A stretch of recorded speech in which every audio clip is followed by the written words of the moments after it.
700 students हैं, Indian students from Punjab, जिनको deport करा जा सकता है टू इंडिया। पूरी 5 साल की मेहनत हुई वेस्ट। उस एजेंट ने हर एक बच्चों से इंडिविजुअली ना 15 to 20 लाख रुपीस लिए। आप एक एजेंसी या एजेंट या एक कंसल्टेंट को ब्लाइंड ट्रस्ट नहीं कर सकते हो। तो हमारे साथ भी एक ऐसी सिचुएशन आई थी, बट तो हम भी 1-2 लीडिंग कंसल्टेंट्स के पास गए थे दिल्ली में।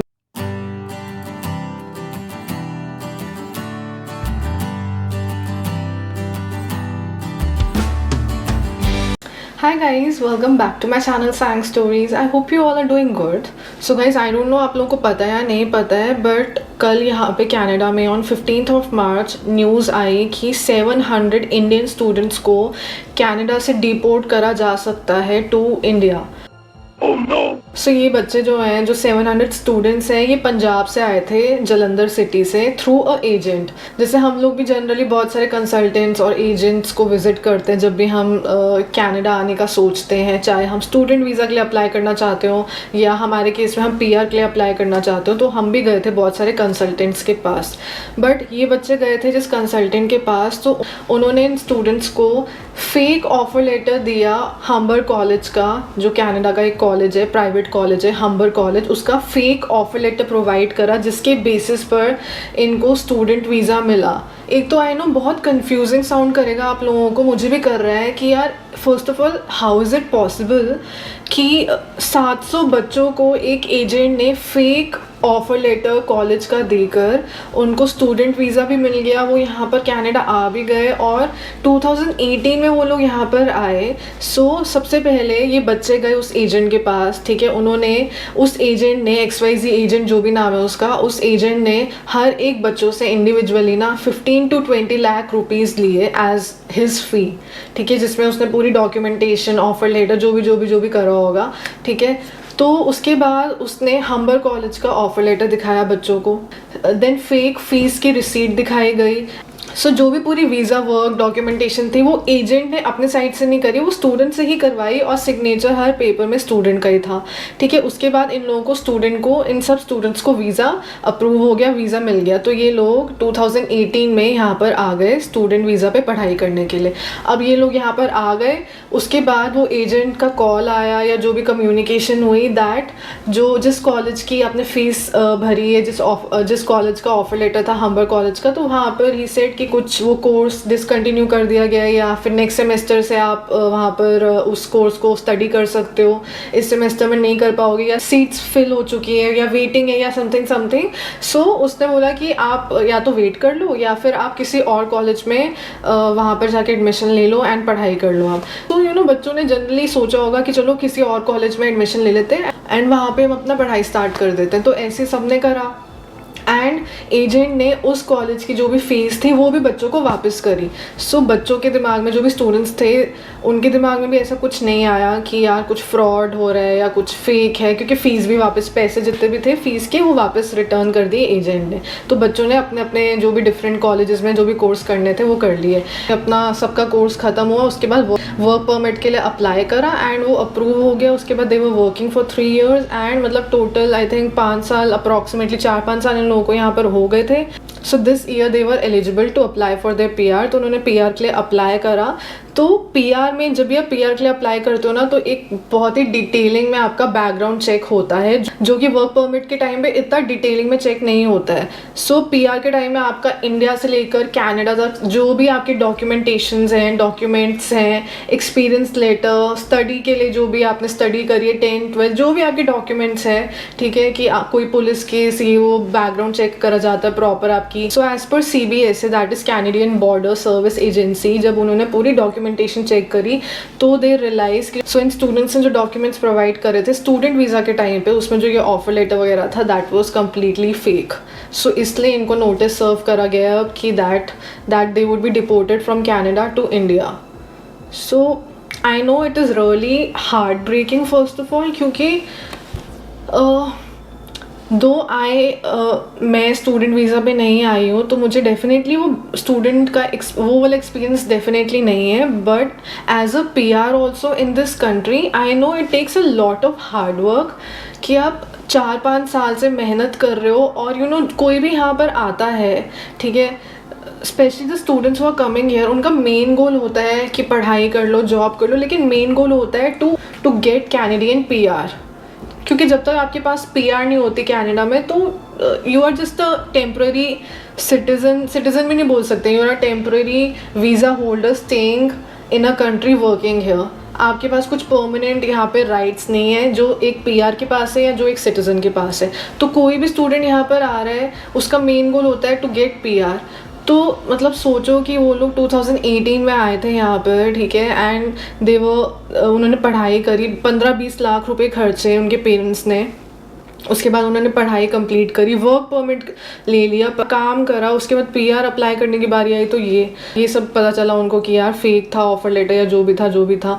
और अब जितने भी स्टूडेंट से पूछा जा रहा है, जो भी न्यूज़ में बताया जा रहा है, तो उसमें यही पता चल रहा है कि एजेंट के अगेंस्ट कोई भी ऐसा उनके पास प्रूफ नहीं है टू प्रूव दैट कि एजेंट इज़ इन्वॉल्व इन सम वे, क्योंकि जो भी डॉक्यूमेंट्स में साइन है वो बच्चों ने ही, स्टूडेंट्स ने ही करे हुए हैं, एजेंट का कहीं भी साइन नहीं है।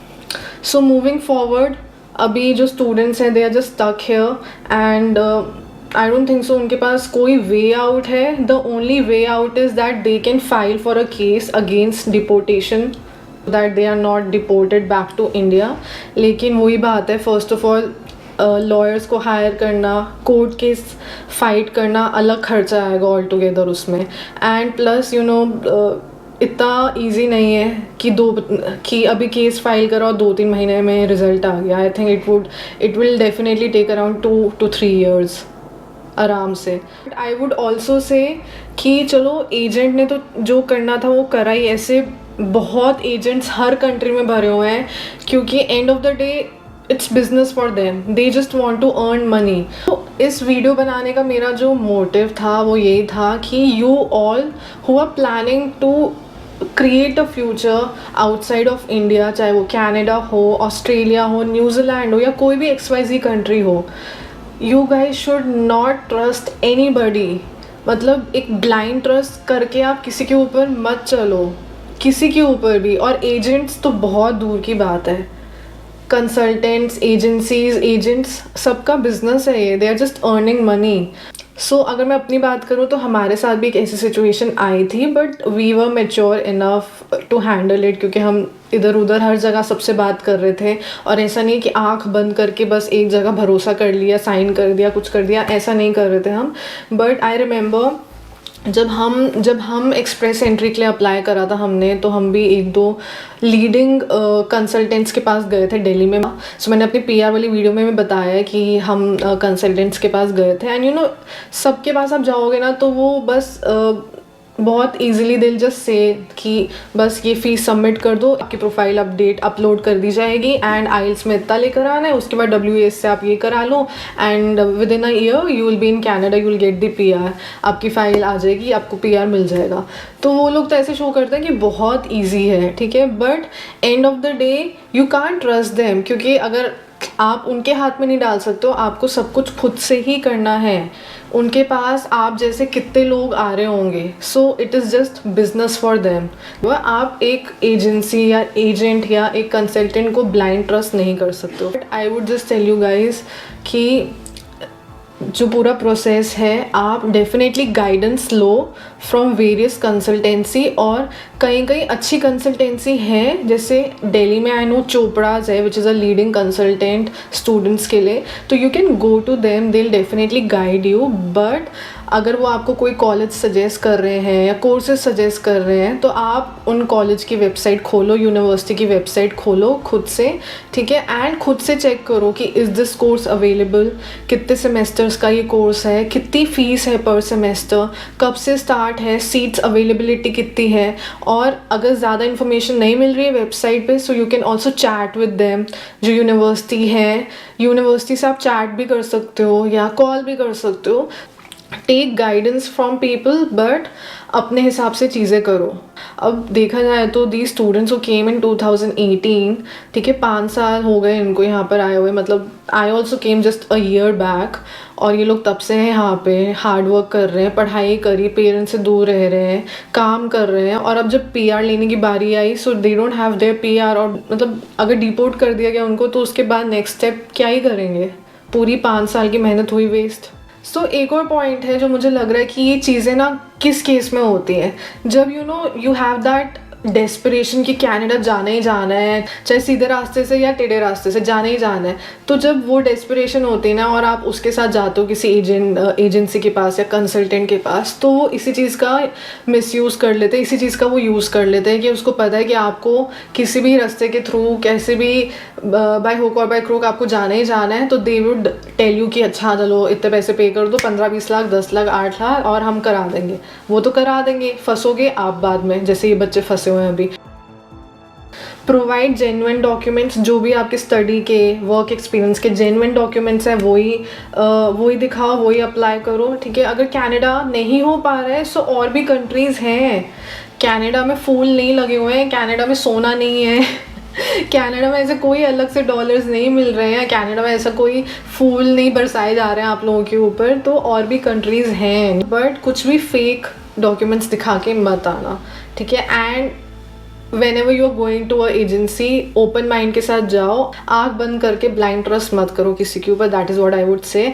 So this video was just to tell you guys to be aware of such fraudulent activities, and I just pray for all those students कि आई होप कि कुछ पॉजिटिव रिजल्ट निकले उन लोगों के लिए, उनको डिपोर्ट ना करा जाए तो अच्छा है, क्योंकि 4-5 साल से वो लोग यहाँ पर थे और मेहनत तो करी है, यहाँ पर रहना आसान नहीं है। So I would just say that let's see क्या सोल्यूशन निकल पाता है, कुछ क्या हो पाता है।